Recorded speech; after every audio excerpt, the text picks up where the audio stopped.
She called me on a Tuesday, which was already strange because my mother never called on weekdays. She said weekdays were for working, and calling family during work hours was a sign of poor discipline. I learned that rule when I was 9 years old and made the mistake of calling her at the office because I had fallen off my bike and needed her to pick me up from school. She sent our housekeeper instead and gave me a lecture that evening about wasting productive time. So when her name appeared on my screen at 2:14 in the afternoon on a Tuesday in March, I knew something had shifted. I almost didn't answer.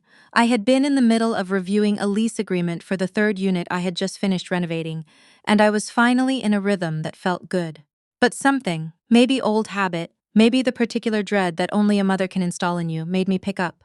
"I need you to come to dinner on Friday," she said. No hello, no how are you. Just the directive, clean and sharp the way she always delivered things she had already decided.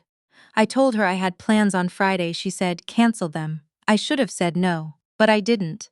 I wrote down the name of the restaurant she chose, the Italian place downtown that she liked because the lighting made her look younger, and I told her I would be there. I hung up and sat very still for a moment. My business partner, who was also my oldest friend and the only person who knew everything about my family, looked up from across the desk and said, "Which parent?" "My mother," I said. She set down her coffee and gave me the look. "Do you want me to come with you?"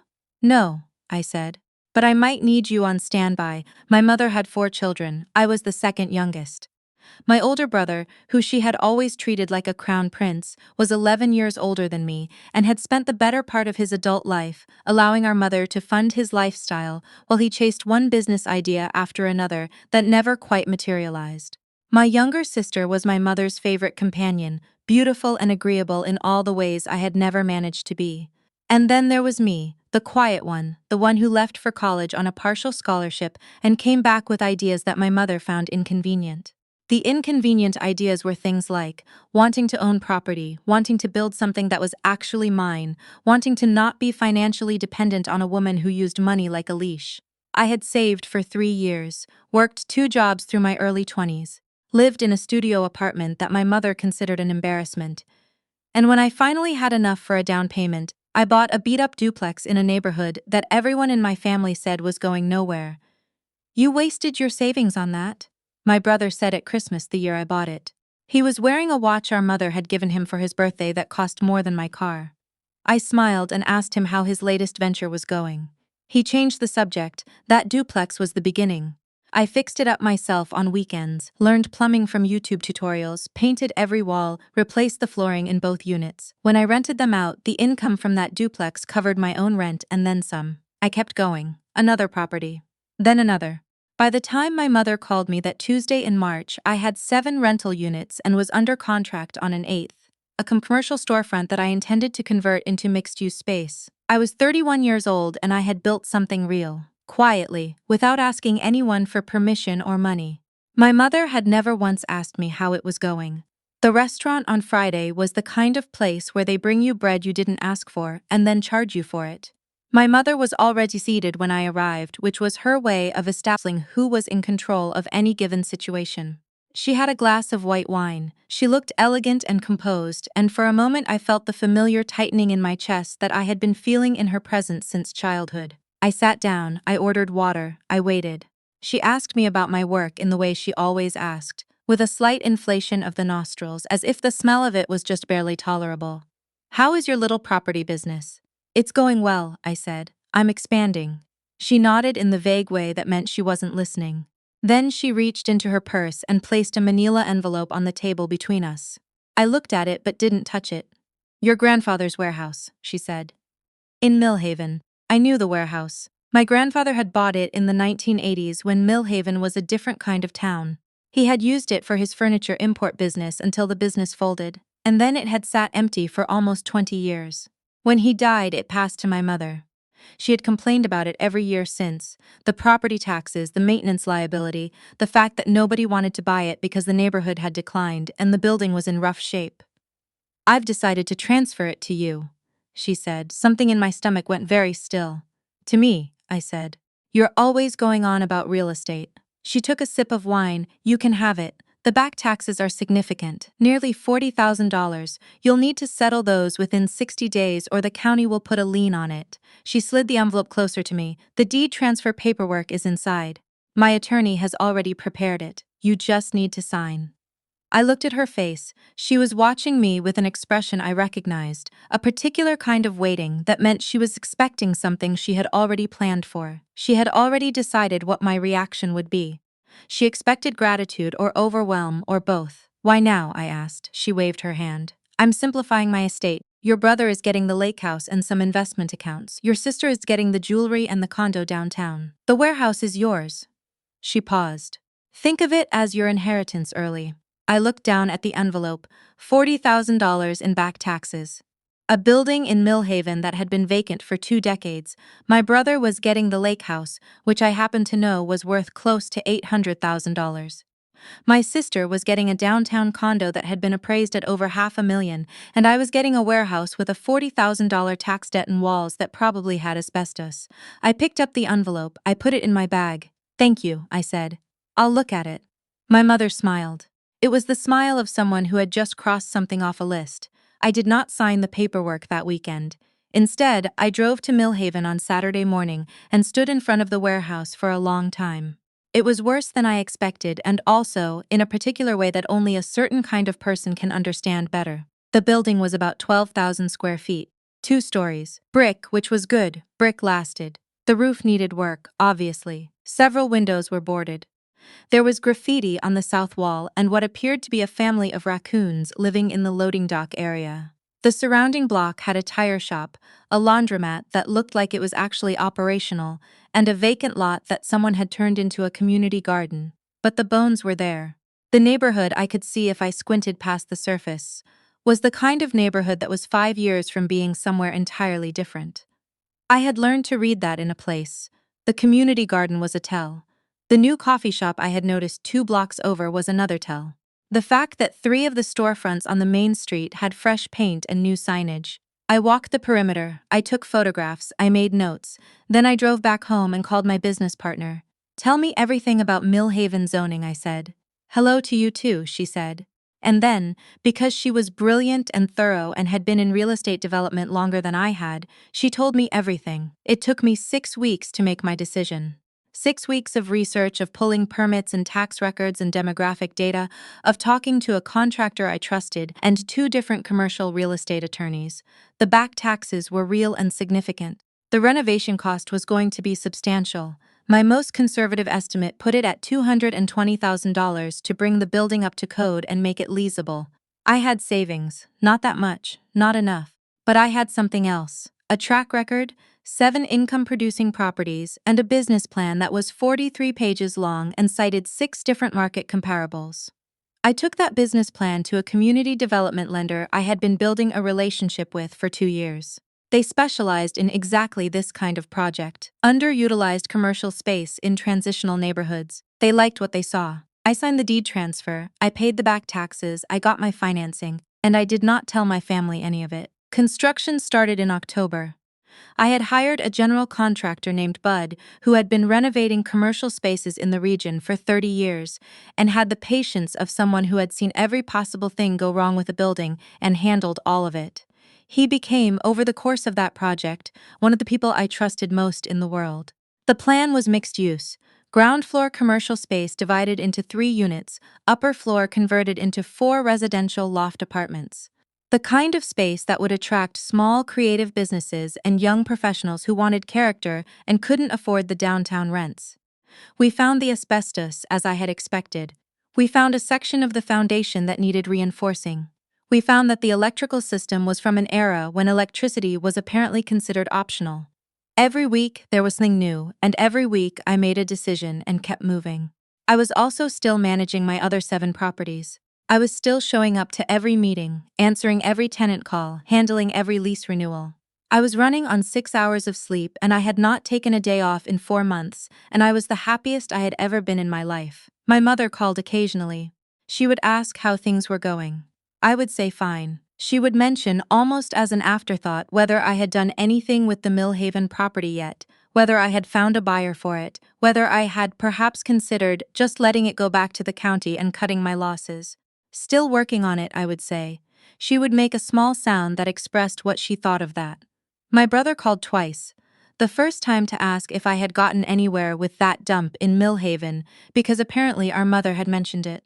The second time, about 3 months into construction, to casually ask whether I would consider selling it if the right buyer came along. He said he had a friend who might be interested. I said I wasn't looking to sell. He said, "Well, just think about it." I thought about it. Then I thought about the lake house that was worth $800,000 and the watch that cost more than my car, and I went back to work. The building came together slowly and then all at once in the way that renovations do.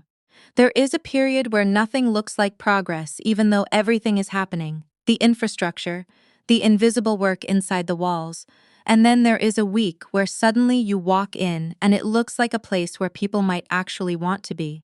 That week happened in late April, about 7 months after we broke ground. I walked through the ground floor commercial units and thought about what kind of businesses would fill them. I walked upstairs and stood in the largest loft apartment and looked out the window at the street below, at the community garden and the laundromat and the coffee shop 2 blocks over, and I felt something I had not felt in a long time. Not pride, exactly. More like recognition. Like the place had been waiting to become what it was supposed to be, and I was the person who had finally shown up to help it get there. I listed the commercial units in May. The first signed lease came in within 3 weeks. A woman who made custom ceramics and had been looking for studio and retail space in a neighborhood where she could actually afford to operate. The second signed a month later, a small architecture firm that wanted the exposed brick and the high ceilings. The third went to a yoga studio that had been priced out of their previous location and had been hunting for 6 months. 2 of the 4 upstairs apartments were leased before the building officially opened. I did not post about any of this on social media. I did not tell my family. I paid my contractor, thanked my lender, and quietly began to understand what the cash flow from this building was going to mean for my financial life. My business partner came to the opening day, which was not a party but just a Saturday where the ceramic studio had their first customers, and we stood on the sidewalk across the street and watched people go in. "Your mom is going to lose her mind," she said. "She doesn't know yet," I said.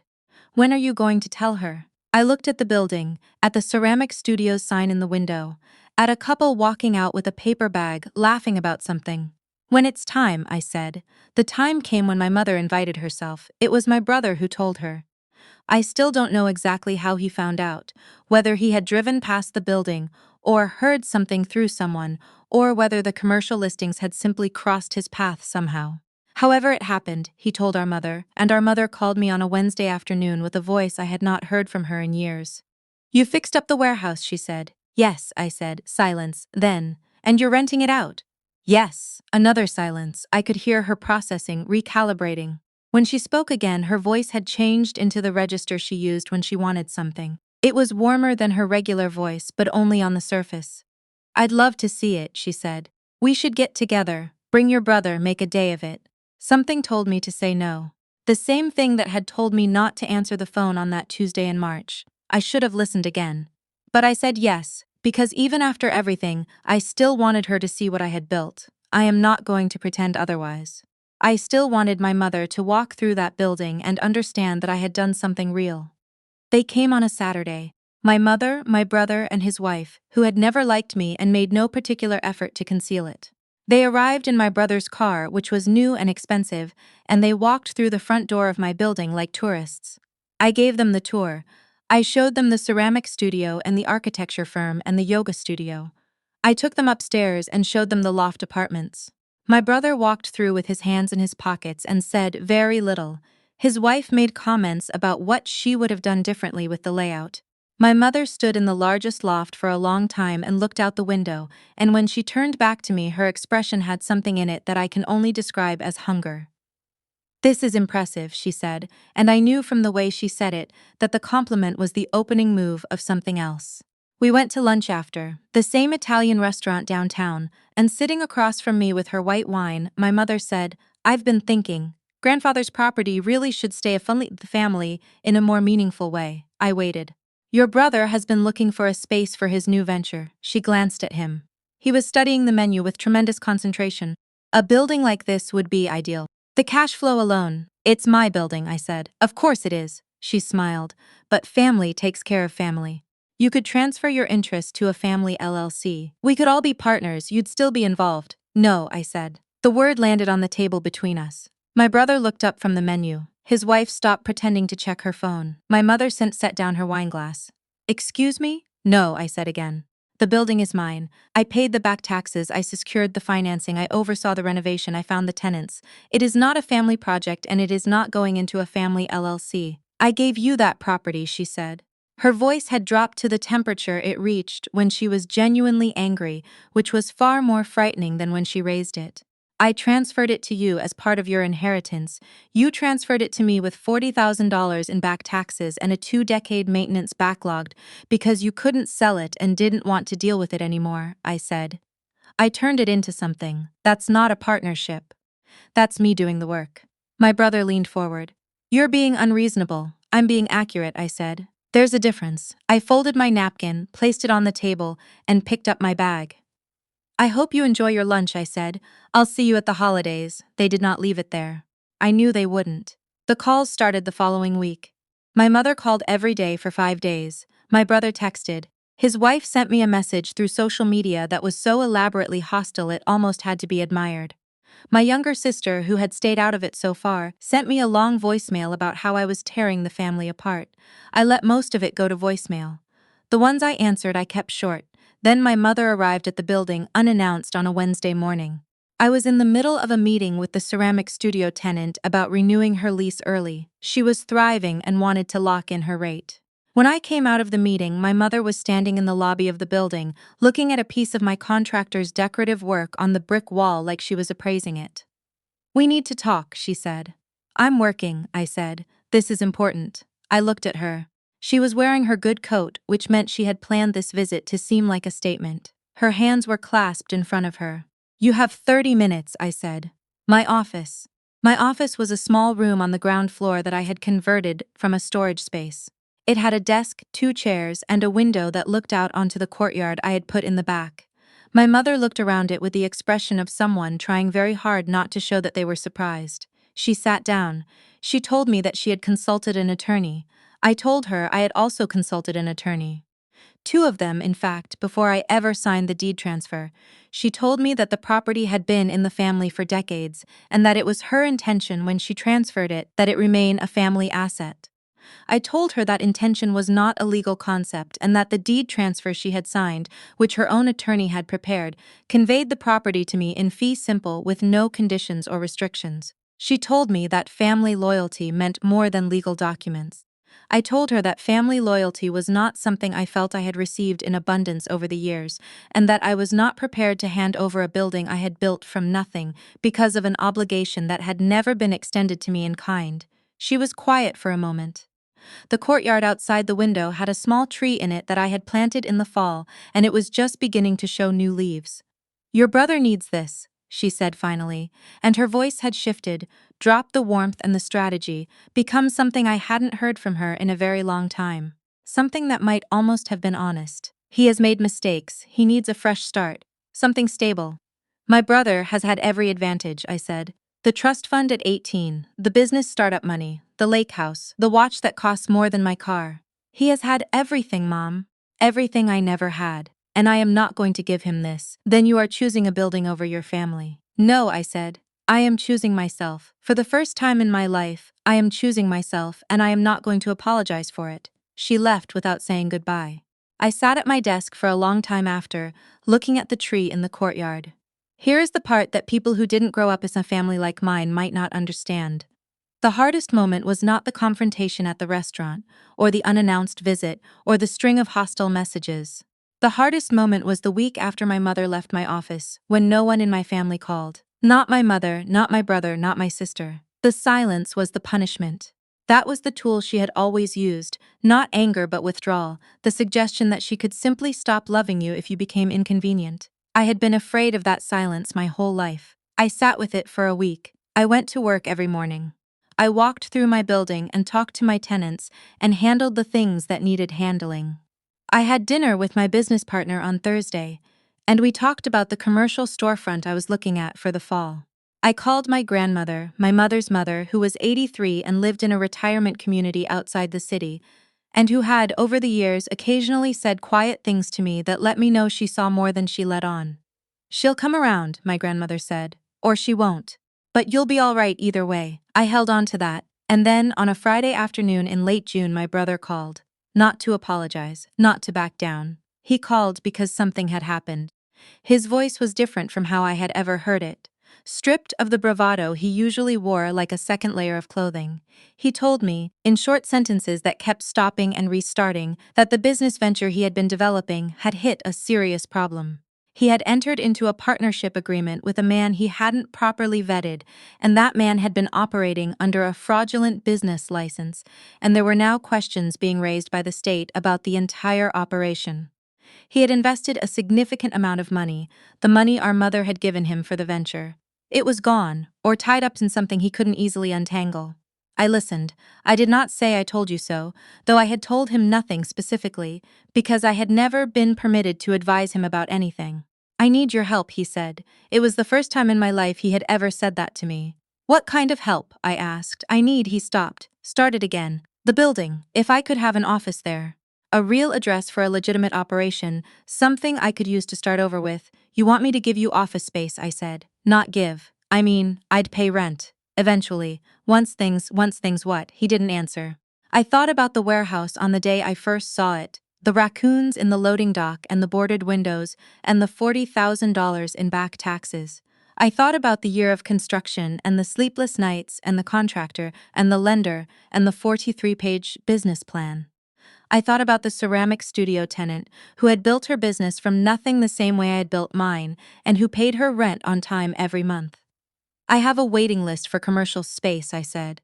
"When something opens up, you're welcome to apply and be evaluated the same way every other applicant is evaluated. I'll need to see a current business plan, proof of a legitimate business entity in good standing, and first and last month's rent plus a security deposit." Silence. "I can't," he started. "That's my answer," I said. "I'm sorry you're in a difficult situation. I hope things work out." I hung up. And I felt something that was not satisfaction exactly, but was close to it. Not because my brother was struggling, I took no pleasure in that, but because I had said the thing I meant in the way I meant it, without apology and without the old fear.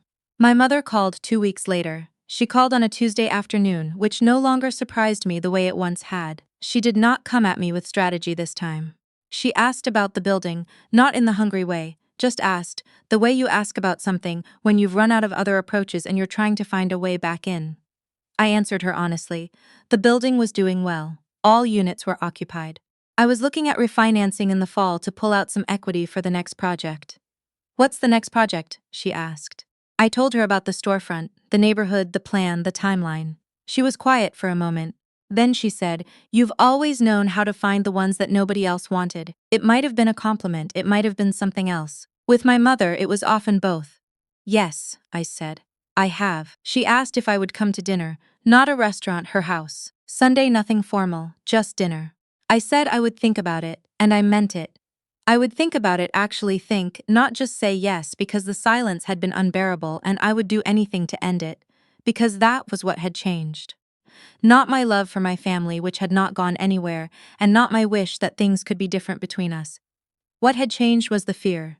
The fear of the silence, the fear of being cut off, the fear of the cold shoulder and the withdrawal of approval. It had been there my whole life, that fear. It had been the reason I answered the phone on a Tuesday in March. It had been the reason I said yes to a dinner I already knew would cost me something. It had been the reason I drove to Millhaven and stood in front of a building with boarded windows and raccoons in the loading dock and thought, for just a moment, about walking away. But I hadn't walked away. I had gone back to my car and called my business partner and asked her everything she knew about zoning, and then I had worked for a year to build something from a thing that everyone else had decided had no value. My mother gave me a broken thing, expecting it to break me. Or expecting to take it back once I had fixed it. Instead, it taught me the most important thing I had ever learned, that I did not need anyone's permission to build, not her permission, not my brother's, not anyone's. The ceramic studio tenant sent me a text that week.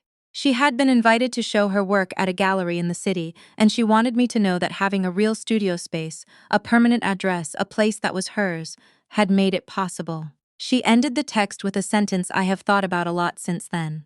She wrote, "Some spaces just needed the right person to see what they could be." I read it twice. Then I set my phone down and looked out the window at the little tree in the courtyard, which was green now and growing, and I thought that maybe she was right. Some things just need someone who refuses to see them as worthless. I had been that person for the warehouse, and long before that, without fully knowing it, I had been that person for myself.